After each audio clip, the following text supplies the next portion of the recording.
Good evening, dear listeners. I'm Lyra Elderwood, and if you're anything like me, you've got a soft spot for stories that shimmer just beneath the surface of history. So find your quiet corner, wrap yourself in something warm, and let your thoughts drift. Tonight's tale begins, as mine often do, with an artifact that remembers more than it should, and a journey that asks more of the heart than the mind. Let me tell you what happened when I touched a single illuminated page. The gold leaf shimmered beneath my hand, and for a moment it felt less like paper and more like a folded map of someone else's secret breath. I remember the quiet of the museum where I work, the hush so deep it seemed untouchable. Then the silence shifted. Smoke, cannon fire, and the ache of a city breaking apart pressed in around me. And I wondered, what knowledge deserves to survive when an empire crumbles? That was the moment the page began to awaken.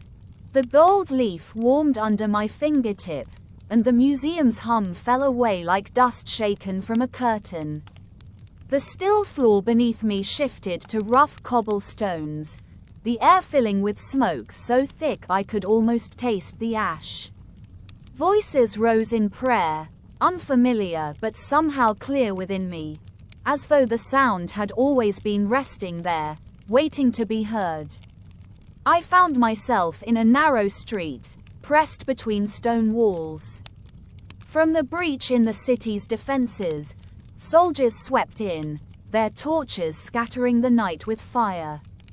In my hand, the codex page gave off a faint pulse, a flicker, like a heartbeat that belonged not to me but to something ancient. The thread of its light pulled me forward, tugging through alleys where flames licked the sky and shadows shivered against half-toppled walls. I sensed it guiding me, not to safety but towards something that had to be kept. I remembered what I had read of the old Byzantine scriptoria, where scribes and scholars bent over their desks in candlelight, still working even while walls trembled outside. Knowledge was their devotion, the quiet resistance against destruction. In that moment, I felt the page was searching for echoes of that same devotion, manuscripts whose words might matter far beyond the city's fall. The pulse grew stronger as I followed, until I saw it, the faint glow of a candle in an upper window of a battered building. The glass was cracked, the stone scorched, yet inside there was movement. My breath stilled as I climbed the worn steps and pushed through the splintered door. Within, manuscripts lay in uneven stacks, parchment edges curling from the heat. A young man was moving swiftly between the desks, gathering bundles of scrolls and codices into his arms. His hands shook from urgency, but his face was steady with purpose. The light from my page wove itself across the room, catching the gilded letters of the volumes he held, as if in recognition. He noticed me then. Our eyes met across the press of books and smoke, and something unspoken passed between us. Fear, yes, but threaded with a sudden certainty that we shared the same calling. Between us, the codex page flickered brighter, wrapping us both in its strange resolve. The weight of choice settled into the room, and I realized we had only moments before the city demanded its due. Kemal's voice held steady, though I saw his fingers tremble as he fastened another codex into the wooden chest. "We have until sunrise," he murmured, eyes fixed on the task before him. Beyond the stone walls, fire growled and steel rang, each sound a measure of how swiftly this place was thinning. Around us, rows of parchment waited, centuries of thought, of poetry and science, of prayer pressed into fragile pages that might never be opened again. In my hand, the codex page gave a slow flicker, as if it breathed with me. Its pulse shifted when I drew near certain works. It seemed to lean toward a folio filled with medicinal drawings, then dimmed against a heavy volume of sacred hymns. Perhaps I only imagined it weighing the worth of what we touched, but the sensation was clear enough. It felt like a quiet urging, guiding my choices while leaving me with the burden of imagining what might be lost. Kemal, practical as ever, gestured toward a neat stack of Aristotelian commentaries. These carry the roots of reason itself. If they fall, so does our foundation. His words revealed the part of him that believed knowledge must instruct before it could inspire. My eyes, though, slipped to a manuscript filled with intricate geometric patterns, notes curling like vines into the margins. But if we forget how to build, I whispered, what use is thought alone? My vision pressed toward the future, toward what might rise again from rubble. We did not argue further. The exchange sharpened into something quieter, a shared act instead of a contest. His steadiness and my hunger to see beyond this night found their balance together, held in the flicker of the page. Our task was no longer about saving all knowledge. That was impossible. But about offering the future a chance to remember what mattered most. Toward the back of the room, beneath a fallen beam, the page's light steadied. Together we lifted the debris, and dust spilled like ash across our hands. There, half hidden, was a manuscript unlike the rest, a commentary on Plato, its ink layered with the voices of 3 centuries, scholars answering one another across time. The glow softened as I held it, a quiet sigh of recognition, for this was not just a book, but a chorus. We gathered it close, securing it among the others, and even as the world outside roared, a direction unfolded before us. Somewhere deeper in the building, where shadows pulled beneath the stairs, another path was waiting. Kemal guided me down a narrow staircase worn smooth with age, the stones shadowed and cold beneath my steps. The scent changed as we descended, beeswax, ink, and the faint tang of old vellum.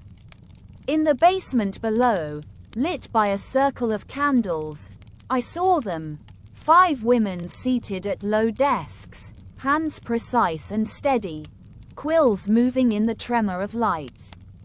The soft rasp against parchment was the only sound, like breath pulled through a reed. I'd learned that Byzantine women, sometimes nuns, scribes, or household copyists, could be quietly literate and essential to preservation. Here, that knowledge was no longer an abstract truth, but living proof spread out before me. One woman, her face half in shadow though her gaze was cutting bright, looked up as Kemal and I entered. She met my eyes as though she already expected me. "This is Eleni," Kemal said quietly. "She oversees their work." Her glance dropped to the page pulsing in my hand, and in its glow the damp stone walls seemed gentler. She lifted a codex from her desk, a tome heavy with clean diagrams of the body, lists of herbs in crisp script. "We save what can heal before what can comfort," she said. Her voice was calm, though beneath it I heard the grip of urgency. A wound will forgive neither poetry nor song. Their agency was unmistakable. These were not helpers working in the margins. They were translators, preservers, guardians of memory. While the city shook, they had already arranged copies to be smuggled into convents, cellars, even private rooms across the quarter. A web of protection stitched quietly by women, steady as candlelight. The codex page warmed against my palm, pulling me toward a low table at the room's edge. A woman there was steadying a manuscript illuminated with botanical paintings, roots curling, flowers gleaming as if sunlight had been pressed into the fibers. The beauty stopped me. Eleni's eyes followed my glance. It records plants, yes. But medicine is more certain than decoration. Her tone held neither cruelty nor doubt, only clear conviction. Beauty can heal too, I whispered.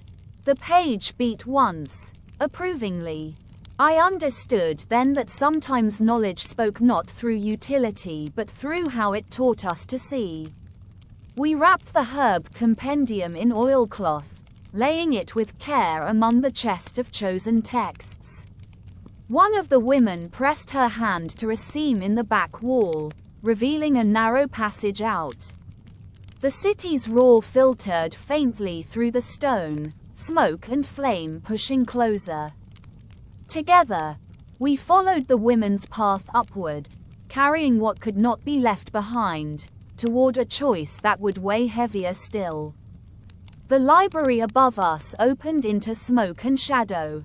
I stepped into the room and felt the air thicken, heavy with the scent of charred parchment and splintered wood.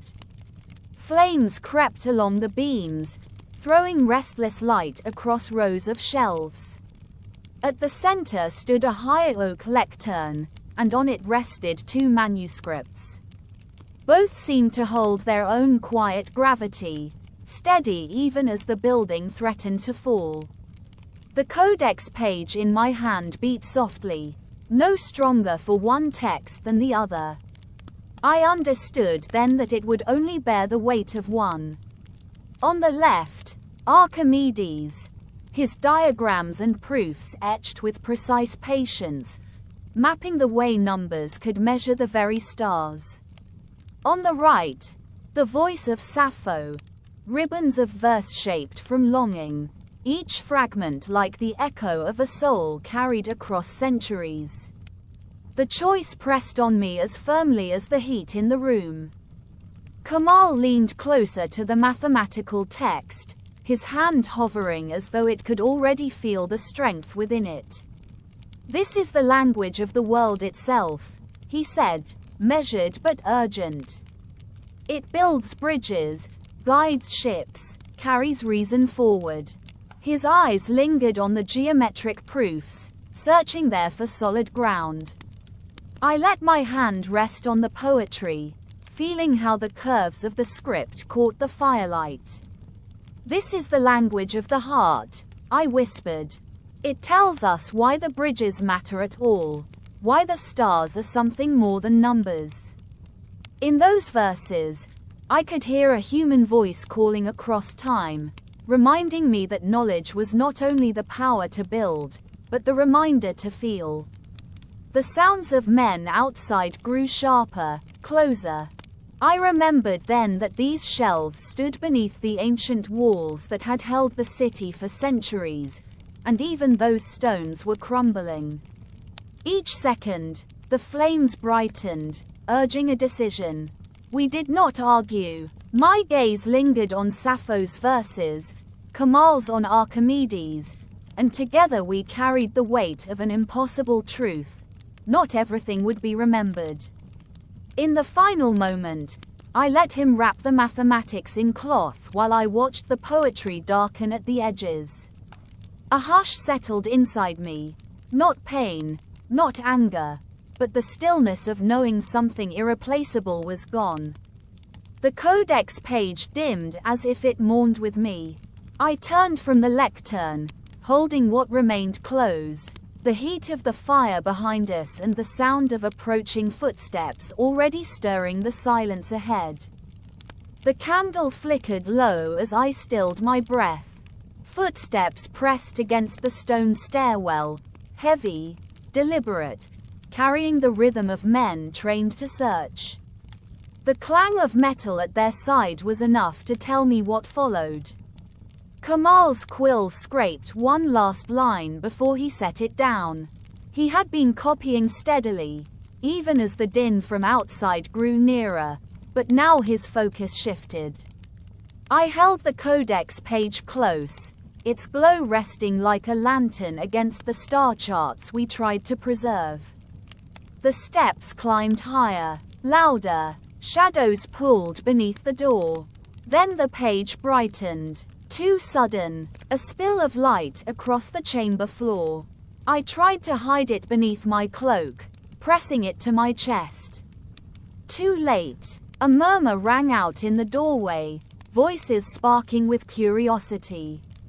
We were seen, or nearly so, and the manuscripts lay scattered about us in plain reach. Kemal acted with a swiftness I never expected from his scholarly calm. He knocked a table forward, sending ink pots to shatter and parchment to scatter in a fall of soft rustle. The crash echoed just as long enough for me to seize what mattered most. My hands moved quickly, lifting bound manuscripts into a satchel we had kept ready. Each weight reminded me, lives of thought, lives of memory. I felt the codex page press warm against my side. It hummed brighter when I turned toward the eastern wall, though the stones looked unremarkable. My gaze caught on one seam in the mortar, uneven, almost careless. I reached toward it. Kemal saw, and his hand pressed beside mine. A breath, then silence. The wall yielded. A section swung inward, cool air spilling out from dark beyond. We slipped through just as the thin ring of a torch curved light into the chamber we abandoned. For a moment, I glimpsed a flicker of confusion on a soldier's brow. He saw only overturned tables and scattered parchment, nothing more. Then the stones shut behind us. The passage closed us in, narrow and cool. Steps had been carved into the bedrock, worn smooth under centuries of quiet feet. We followed them down, the codex page glowing with no more force than was needed, a pale thread of guidance. When at last we emerged, it was into air shrouded with smoke, the city's loom of voices carrying through alleys and flames. I clutched the satchel close, its weight both anchor and burden. For a moment I stood still, listening to the night, knowing these manuscripts were heavier than any weapon, and more impossible to lay down. We moved on, searching for a place where the manuscripts might yet survive, even as the city unraveled stone by stone.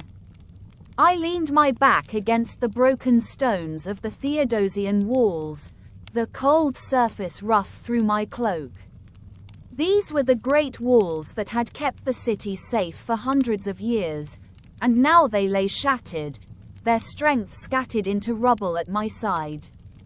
The breach where we sat sheltered us from sight, but the air carried the sound of the city's last hours, shouts, flames, the muted thunder of collapse. Between us, on the ground, we laid the 6 manuscripts we had saved so far. Medicine, astronomy, philosophy, theology, mathematics, poetry. The codex page glowed evenly over all of them, offering no hint of preference. Kemal rested his hand on the theological text, his voice hushed. This carries the soul of our people, our glimpse of the divine. I touched the scientific manuscript, tracing the edge of its pages. This carries our glimpse of the stars. Without it, we may lose the chance to heal, to explore, perhaps to build anew. I could hear in his tone the weight of faith and tradition, the certainty that meaning begins with the spirit. I knew my own response carried a different kind of certainty, shaped by the world I had come from, a future tied to reason and observation. For a moment, I thought we might remain divided, lost in what each of us wanted most to keep. But then I noticed the codex page's light tremble, wavering as if reminding us. It did not bend to either one of us. It only asked that we be honest, to see beyond ourselves. I breathed slowly, and I asked him not what he wanted, but what future we wanted to give the world. That shifted the silence. Together, we began to weigh what might serve generations yet to come. Which knowledge could be found again, and which might vanish forever if lost here. Which could guide, which could comfort, which could spark discovery even in places where walls no longer stood.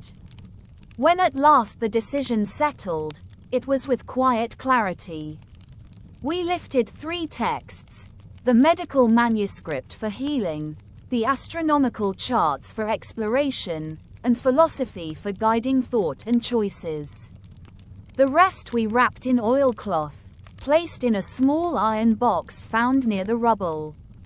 Kemal pressed it into the stones, arranging fallen fragments gently, until it vanished in the broken wall, as if it had always waited there. The sound of the city still pressed close, but in the alcove there was a calmness. We kept the 3 chosen works beside us, and I felt the weight of what we carried. It was not only parchment. It was a memory. It was a possibility. And as the firelight flickered against the walls, a new act of preservation was already waiting. In the quiet of that alcove, Kemal unfolded the medical manuscript and set it across his knees. His hands moved with unhurried care, dipping a quill into ink from the small pot he kept hidden at his side. I watched the tip hover, then settle into the narrow margin of the parchment. Each stroke was measured, his script flowing steady and sure despite the weight of fire and ruin above us. At first, I thought he was leaving a personal mark, some name, some simple prayer. But as the lines formed, I saw more. He was writing of our choices, setting down why we had carried these texts and not others. He wrote of the debates whispered in torchlight, the values weighed as the city broke around us, and the hope embedded in binding and ink. His words transformed the margins into a continuation of history itself, an unseen companion to the text that might last when our voices no longer could. The codex page warmed faintly at my side. Its glow brightened as if to acknowledge his words, not claiming him, not preserving him outright, but responding to the act of writing itself, as though this was the essence of what it had waited for. Kemal set the quill into my hand when he finished. My fingers hesitated on the feathered shaft. I bent close to the column of his Greek script, lips shaping a line softly in translation. These works are saved, not for us, but for those yet to come. The truth of it trembled through me. Then I pressed ink to paper. I did not write in Greek. I wrote in English, the language of the world I had left, the voice of the time that would hold these books long after our watch ended. I wrote of him, of this night, and of the hope stitched through our impossible task. My lines stood beside his, 2 tongues meeting across the parchment. Bilingual, intimate, a bridge spanning centuries. The codex page shifted in color, the white light shading into soft glints of blue and gold. The chamber seemed to warm, not with flame, but with quiet recognition. It was not the text alone that mattered. It was the reason it was saved, the voices it carried in its margins, the story not only of knowledge, but of care. We closed the manuscript and held it between us, ink still gleaming dark against pale vellum. The page dimmed once more, as though resting after its answer. And as I looked down at what we had made, something in the air began to change. The air shimmered, faint as heat rising from stone after sunset. The codex page stirred against my palm, a warmth spreading through me in steady waves. I understood then. The portal had returned. It would open only for me. A gentle rule of its magic, bittersweet and clear. Outside, the city's last sounds drifted closer. Shouts of triumph, cries folded into chaos, the hush that follows endings. Kemal and I stood facing one another, quiet in the shelter of the walls. Between us, the manuscripts we had chosen rested in their bundle, their presence weightier than any speech. He did not try to stop me, nor ask for what could not be. Instead, from his satchel, he drew a small leather-bound journal. I watched him place it into my hands, his fingers slow, deliberate. Its pages held his notes, the siege traced in detail, his thoughts on the works we carried, his own reflections on what it meant to preserve. "So you remember," he said softly, "not only what we saved, but why." His eyes held no plea, only a steady knowing. The manuscripts glowed faintly, their light joining that of the codex page, as though acknowledging all we had risked. In that glow, I understood the bond between us had never lived in fleeting gestures, but in the act of choosing words over weapons, in seeing knowledge as a kind of devotion. What we shared would remain in the margins, in the silences between lines, enduring though the city fell. The shimmer pressed closer, my vision blurred, edges softening, sound falling away. The journal's weight was solid in one hand, the codex's pulse warm in the other. Kemal gave me a final look, not of grief but recognition, as if to say, this was enough. Our work, our agreement, stood complete. Then the world shifted. Smoke vanished. The stench of ash lifted from my lungs, replaced by a hush so exact it was almost tender. Light steadied around me, the soft glow of the museum where I began. I had returned, the polished wood smelling faintly of wax, the glass cases reflecting calm.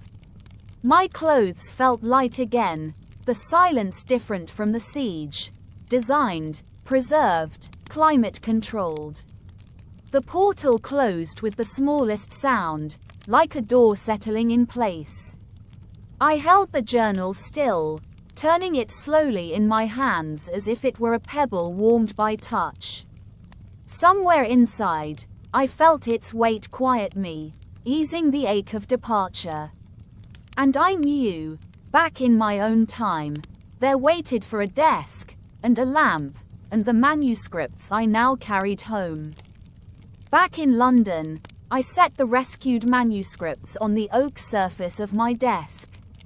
The lamp's glow pulled gently over them, steady and warm, while beside him the codex page gave off a subdued light, calmer now, as though at rest.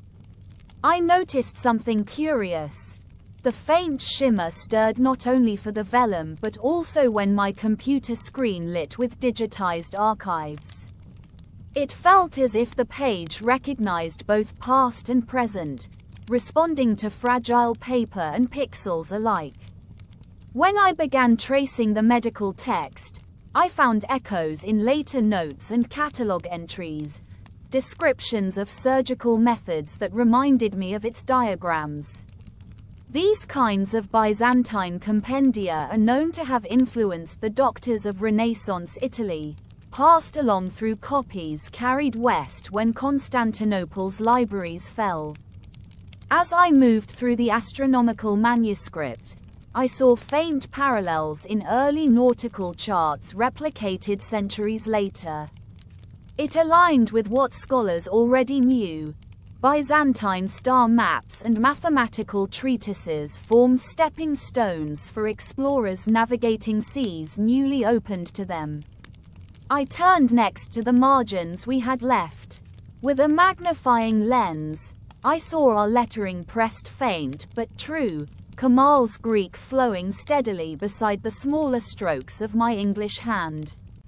Lines I had once assumed lost in smoke now appeared woven into the parchment.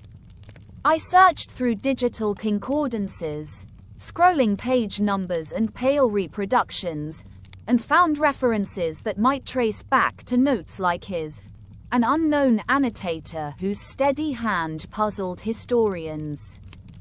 Seeing it this way, I recognized that what we had written was less intrusion and more continuity, our words resting in dialogue with those who had copied before us. The journal Kemal had passed to me lay open too. Its pages were filled not with accounts of armies or destruction but with his thoughts on what ideas might endure. Healing, he had suggested, would always be needed. The stars always watched. The shaping of thought always demanded. Reading his reflections, I felt how far he could see into futures he would never step into. The codex page responded when I held it over his writing, light shifting in patterns. Shadows stretched against the wall like pieces of memory, faint clicks of quills, the hush of the scriptorium, the collapse of stone at the walls. It did not show them fully, only enough to remind me that our choices had gathered into a larger chain of meaning. I realized then that magic was not about ownership but about an unbroken thread. With a clean pen, I opened my own journal and began to write descriptions of the page's glow, of what it had asked of me, of what I believed might need saving now. Each stroke met by a softening light, as if the page welcomed me into a tradition older than empires. And it was in that quiet, pen tip scratching under lamplight, that I felt the weight of a newer task waiting.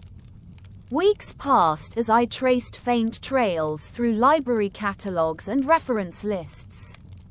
I found hints of the manuscripts we had rescued, footnotes where a medical passage reappeared in later texts, echoes of our chosen stars lingering in early navigation notes.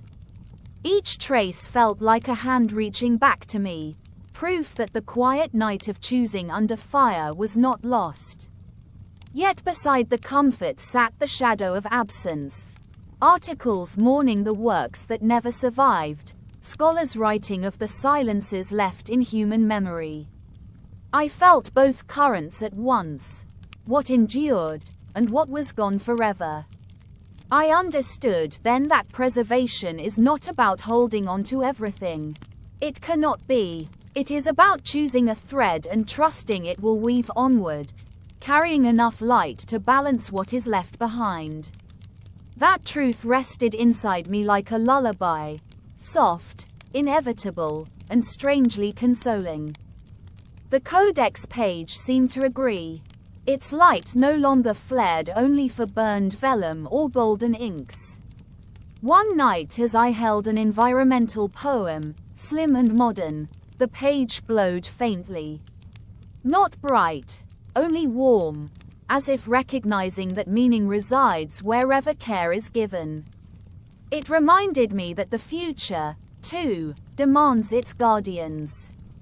What matters is not the age of the words, but the act of choosing to keep them.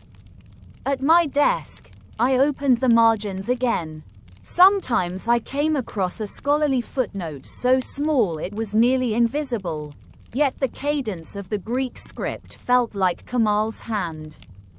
Perhaps it was not, but standing in that imagined nearness gave me a quiet joy, like meeting his eyes across time once more. In that way, the marginalia became more than context. They became a presence, proof that voices remain when someone tends to them. Small acts deepened this shift in me. I began copying passages by candlelight, my own quiet discipline for remembering tone and rhythm. I wrote to a younger scholar I had once supervised, sending encouragement when her work drew little notice. I placed certain slender volumes aside, ones I hoped might still matter when I am gone. None of these gestures felt large, but they gathered like drops toward a fuller current. I no longer saw myself as only a researcher tracing the past. I had stepped into the slow work of caretaking meaning, the same devotion Kemal embodied, the same hidden labor of women preserved with ink. And as I closed the book at night, the codex page glowed gently, as though acknowledging not just what had been rescued, but what was still being chosen. I closed my journal with a gentle touch, the final pages left blank. Empty margins seemed to breathe with promise, room enough for meanings not yet discovered, voices not yet given their place. A slow calm settled over me, the kind that comes after work done with care. But beside the comfort sat something quieter still, the presence of what could not be saved. It wasn't sharp grief anymore, only a soft awareness. Loss sat beside gratitude like an old shawl folded across my shoulders, familiar, warm even in its weight. On the desk beside me, the codex page glowed with steady ease. Its light was never harsh, only the kind that hums like a candle in still air. To me it was a reminder. Knowledge does not endure by chance. It continues because someone pauses, notices, and chooses to carry it on.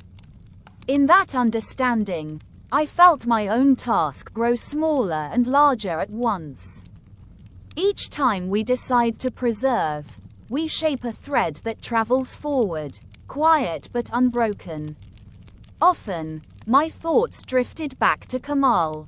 Not with regret, but with a deep recognition of what we had shared. Our connection was never only about two people. It was about a common vow to let ideas live longer than walls, longer even than empires. We had met mind to mind, and that was enough. The memory left a calm in me, as though his presence was stitched invisibly into the margins I held today. Here in London, with the muffled hum of the city pressing through the windows, I found rhythm in that realization. Powers would rise and falter as they always had, but somewhere pages would still be copied, guarded, and loved. To know that preservation continues in quiet corners is to trust that what matters most will not entirely vanish. If this warmth has reached you, let these last thoughts be the last thing you hold as your eyes close. I turned out the lamp. Only the page remained lit, its glow filling the room in soft gold.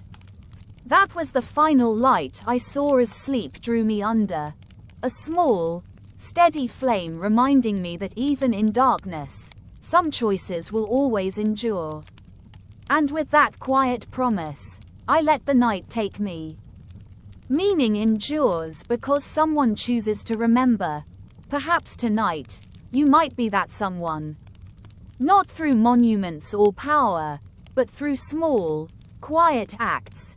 A line copied, a page set aside, a thought carried forward. Let this story wrap around you as a reminder that even when much is lost, what is tended with care continues. We never save everything. We choose a thread and trust it will weave onward. If you'd like more evenings like this, settle in next time by the lamp. Let this thought be your last as sleep comes. What is worth saving will find a hand in the dark.